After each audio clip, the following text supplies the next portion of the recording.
생존 스케줄 중에 하나입니다. 김혜경 선고날, 김건희 표결, 이재명의 검은 속셈. 제가 한번 파헤쳐 보겠습니다. 타임 스케줄을 가지고 제가 설명을 드리죠.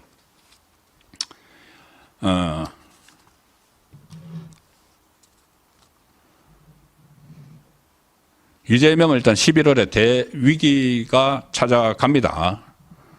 이재명뿐이 아니고 좌파 진영 전체가 몰락을 합니다. 몰락을 할 수밖에 없는 그 이제 로드맵이 딱 나와 있는 거죠. 5 플러스 알파의 위기다. 제가 이제 그렇게 이야기를 하는데 11월 한 달 동안에 5가지 큰 쓰나미가 몰려오고 좌파 진영 전체에 플러스 알파가 있습니다. 자, 5가지는 뭐냐? 일단 법원 선고입니다. 법원 선고. 5개의 법원 선고가 있습니다. 좌파 진영 전체에. 첫 번째, 11월 14일 김혜경 선거법 1심 선고했습니다. 11월 14일. 그 선거법이라는 게 지금 그 법인카드 가지고 초밥 사고 뭐 이런 것은 지금 수사 중이고, 이 경기도 법인카드 가지고 우원식 국회의장 배우자를 비롯해서 민주당 국회의원 배우자들에게 밥 사준 거 그거죠. 선거법 위반. 그게 1심 선고가 11월 14일로 옵니다. 이재명 김혜경과 관련돼서 최초의 1호 1심 선고는 김혜경에게 나옵니다. 김혜경. 1심 선고. 11월 14일. 자, 그 다음 날 11월 15일 이재명의 공직선거법 위반 사건 1심 선고 나옵니다. 이게 구형 2년을 받았죠. 이게 벌금 100만 원만 나와도 구형이 징역 2년인데 벌금 100만 원 이상만 나와도 이재명은 모든 것은 다 날아가고 확정되면은 이 민주당은 434억 원 토해내야 되죠. 자, 11월 14일 부인, 11월 15일 남편 이렇게 나란히 1심이 나옵니다. 그 다음에 11월 21일 한 6일 정도 지나서 11월 21일에는 뭐가 나오냐면은 조국당, 민주당 출신 조국당 황운하 원내대표 2심 선고가 나옵니다. 1심에서 징역 3년 받았는데 법정 구속이 안 됐죠. 그런데 2심에서 구형을 검찰이 하면서 황운하는 반드시 법정 구속이 돼야 된다고까지 적시를 했습니다. 그러면 11월 21일 날 황운하가 1심과 같이 징역 3년. 그러니까 울산시장 선거 불법 개입 사건에서 황운하가 당시 울산경찰청장이었고 민정수석실, 조국의 민정수석실로부터 하명 수사를 한 당시 울산시장인 김기현을 떨어뜨리기 위해서 문재인이 형이라고 부르는 송철호를 당선시키기 위해서 표적 수사를 한 황운하. 법정 구속이 될 수가 있습니다. 11월 21일 날. 1심에서는 법정 구속 안 시켰는데. 자, 넘버 2가 법정 구속되죠. 조국당. 물론 법정 구속, 제가 말씀드렸다시피 회기 중이니까, 정기국회 중이니까 국회에서 체포동의안을 처리를 해야 되지만 민주당이 지금 이 조국당 사람에게까지 전부 다 체포동의안 방탄 쳐줄 정신이 없습니다. 이건 그냥 통과되죠.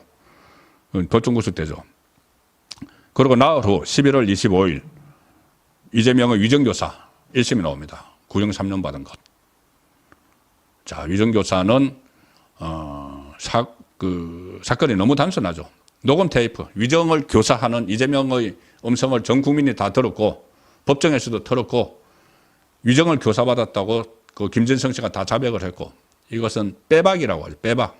빼도 박도 못하는 징역형이 나올 텐데 법정 구속은 시도를 하겠는가? 뭐 시도할 수도 있지만은 일단은 한 집행유예 정도. 어쨌든 그래도 대법원 확정 판결되면은 모든 걸 날아가는 건 똑같죠. 자, 그래서 말씀드린 대로 5개죠. 11월에 11월 14일 김혜경 1심, 11월 15일 이재명 선거법 1심, 11월 21일 황운하 2심, 11월 25일 위정교사 이렇게 돼 있죠. 위정교사가 돼 있는데 그러니까 4개네요. 4개. 4개인데 여기에 뭐가 있느냐 하면은 조국이 있습니다. 조국이 대법원 확정 판결이 11월에는 나온다. 이것은 지금 법조계에서 공공연히 그냥 정설처럼 되어 있는 말입니다.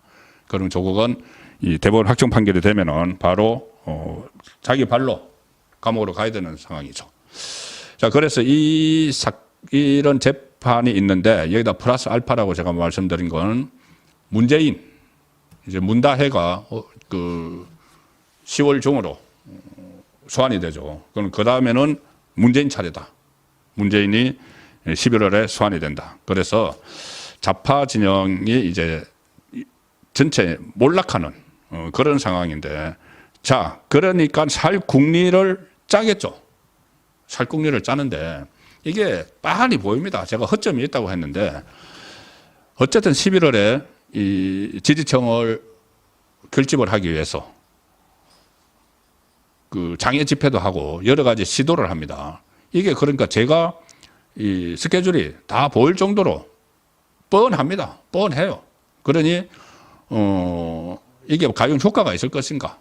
자, 그것을 좀 들여다봐야 되는데, 자, 10월 말에 이제 문다혜 소환이 되고 나면은 11월부터 시작됐는데 11월 2일에 장애 집회를 합니다.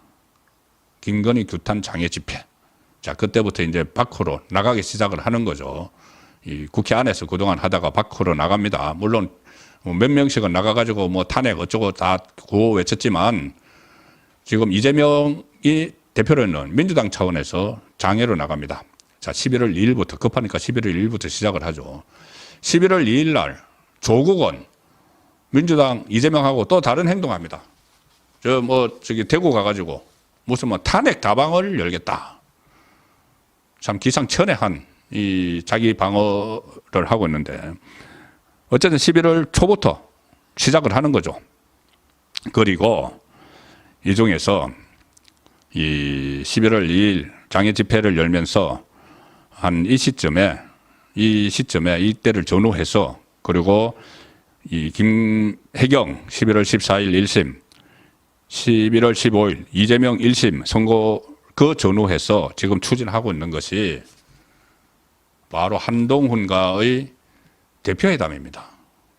지금 오늘 날짜가 이렇게 지금 나오기 시작을 하는데, 이 날짜를 조율을 하기 시작을 했다.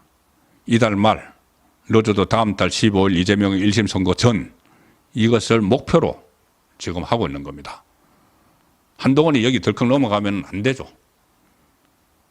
근데 일단 뭐 대표회담 하기로 했지 않습니까? 근데 대표회담 지금 하면 안 됩니다. 하는 시점이 아니죠. 당장 11월 2일 날 탄핵 자락을 깔기 위한, 윤석열 정부 탄핵 자락을 깔기 위한 장애 집회를 한다는데 거기 여당 대표가 그 직전에 만난다. 그리고 1심 선고가 막 나오는데 그 직전에 여당 대표가 만난다. 본인은 그 전에 이 법무부 장관 할 때 이재명을 구속해야 된다고 국회에서 2번이나 체포동의안 제출 이유서를 설명을 했습니다. 2번이나 이재명은 구속해야 된다. 무기징역감이다. 이렇게 이야기를 했던 사람이죠. 그런데 1심 선고를 앞두고 정치인이 됐다고 대표회담을 한다? 1심 선고 앞두고, 아니면 장애 집회 앞두고. 총선 때는 그런 이야기도 했죠. 그때 가능클럽 나가가지고 이 가능클럽 그 회원이 지금 검찰공화국이라고 이야기하는데, 이재명이 검찰공화국이라고 이야기하는데 어떤 생각이냐고 했을 때, 지금 검찰공화국이면 이재명은 감옥에 가 있어야 된다. 백주 대낮에 다니지도 못한다. 그 총선 때 구호도 2조 심판론, 이재명 조국 심판론이었죠. 그런데 1심을 앞두고 이재명에게 만나가지고 이재명 지지층에게 메시지를 주고, 어떻게 되면 법원 선거에도 좀 심리적으로 영향을 줄 수가 있죠. 제1야당 대표, 여당 대표하고 서로 뭐 자기 대통령이 될지도 모르는 두 사람이 뭐 만나네. 이거 열심히 가면 이게 내가 징역형을 때려도 되나? 그렇지 않아도 좀 마음에 부담이 돼서 미치겠는데. 그런 생각을 할 수가 있죠. 절대 저는 만나면 안 된다고 봅니다. 그런데 이걸 이재명은 11월에 자기 살기 위한 타임 스케줄 폐해, 생존 스케줄 폐해 이것도 다 넣어놓은 거죠. 그리고 이제 그런 이 11월에 생존 스케줄을 짜면서 말씀드린 대로 11월 14일에 김혜경 1심이 있는데 1심 선고가 있는데 거기에 바로 그날 법원이 1심 선고하는 날 국회에서 김건희 특검법 1차 표결을 하겠다는 겁니다. 그날로 잡았습니다. 그리고 그날은 이재명의 선거법 1심 선거 전날 하필이면 아니고 그거 딱 골라서 잡은 거죠. 특검법 표결은 뭐 국회의장이 하지만 국회의장 뭐 오원식 자기 편이고 오원식 부인론 그 김혜경 라인이고 어쨌든 자기들끼리 마음대로 표결하는 날을 정할 수가 있기 때문에 김혜경 1심 나오는 날, 이재명 1심 나오는 전날 특검법 표결한다. 자, 그러면은 그 다음에 이제 이 대통령이 거부권을 행사를 하겠죠. 이제 3차 특검법인데 3차 김건희 특검법 거부권을 행사하겠죠. 그런데 거부권을 행사를 하는 기간이 보통 지금까지 보면 한 나흘 정도입니다. 그럼 나흘에 거부권을 행사를 하면은 그 다음에 이제 2차 투표, 재표결을 이제 날짜를 잡는데 그것도 민주당이 잡는 거죠. 그러면은 이건 또 언제 잡을 것이냐. 대충 보면은 이제 11월 15일 전날 김건희 특검법을 통과를 시키죠. 그러면 거부권을 나흘 후에 한 11월 18일쯤에 행사하죠. 그러면은 아마 이재명 위정교사 선고가 11월 25일에 있으니까는 또 그 직전에 아니면 그날 할지도 모릅니다. 막 지지층 결집시켜가지고 여론전을 펼치려고 그리고 그 특검법을 막 띄워가지고 사람들의 관심도를 줄이기 위해서 자기에 대한 1심 선고 관심도를 줄이기 위해서 이런 식으로 지금 11월에 살아남기 위한 생존 스케줄을 이재명은 짜고 있습니다. 그런데 이게 다 눈에 보이죠. 눈에 보이고 재판부가 오히려 이렇게 선고를 앞두고 뭐 국회에서 뭐 특검법을 통과를 시키고 뭐 집회를 하고 막 이렇게 하는데 과연 이 재판부가 흔들릴 것인가? 흔들리면 절대 안 되는 것이죠. 그리고 흔들릴 수도 없습니다. 이게 합의부이기 때문에 제가 몇 차례 말씀드렸지만은 배석 판사들이 그냥 있지 않을 겁니다. 지금 형사 33부 위정교사, 형사 34부 선거법 김동현, 한성진 이재명의 우호적인 재판 진행을 해왔지만 배석 판사들이 있죠. 그래서 이런 전략은 무용지물이 될 수도 있다. 모든 10월 생존 스케줄을. 자, 그렇게 말씀을 드리는데 여기다가 지금 병행하고 있는 게 뭐냐면 이제 11월부터 또 본격적으로 하나 하는 게 있습니다. 탄핵, 윤석열 대통령 탄핵, 조기 대선 이 준비도 지금 병행을 하고 있습니다. 오늘 집권 플랜본부 민주당 1차 회의를 열었습니다. 집권 플랜본부. 아니 지금 정상적으로 하면 대통령 선거가 3년 가까이나 남았죠. 2027년 3월이니까. 그런데 집권 플랜본부 김민석이 본부장 지금 뭐 탄핵을 입에 달고 사는 여기다가 기획상황본부, 당원주권본부, 무엇이면 K먹사니즘본부, 정책협약본부, 10만 모범당원 정권교체위원회, 이 대선 캠프, 조기 대선 염두에 두고 캠프 만드는 거 있는 거죠.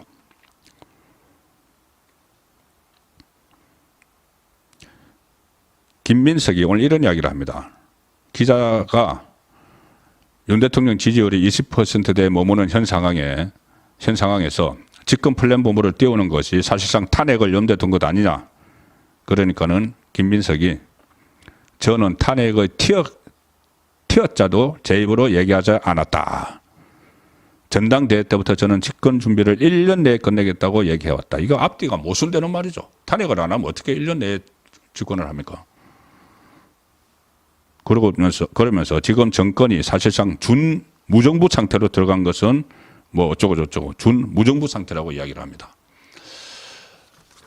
자, 이렇게 역할 분담을 해서 지금 착착 진행을 하고 있는 이재명 살기 위해서 생존 스케줄을 짜는 11월 그 재판 중간중간에 이 정치적 퍼포먼스 쇼를 하는 그런 내용을 담고 있는데도 여전히 윤석열 대통령과 한동훈 대표가 충돌을 할 수는 없죠. 하루속히 해법을 찾을 겁니다.